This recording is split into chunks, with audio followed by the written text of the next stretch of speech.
కీలు మట్టతో కూసిన ఆ గంపను అక్కడ వేసినట్టు చూస్తున్నాం. ఆమె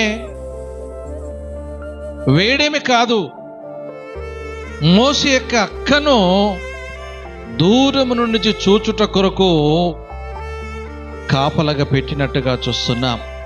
అదే సమయమున రాజకుమార్తెలు మరి అక్కడ ఆ ఏటి నది దగ్గర స్నానానికి వచ్చినట్టుగా మనం చూస్తున్నాం.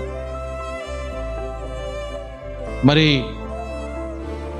ఆ కుమార్తె, రాజు యొక్క కుమార్తె ఆ కుమారుని చూచినప్పుడు ఆ పిల్లవాడు ఏడుస్తున్నాడు.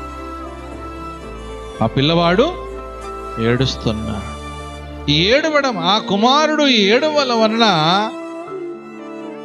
రాణి ఆ కుమార్తెకు ఏం కలిగినదంటే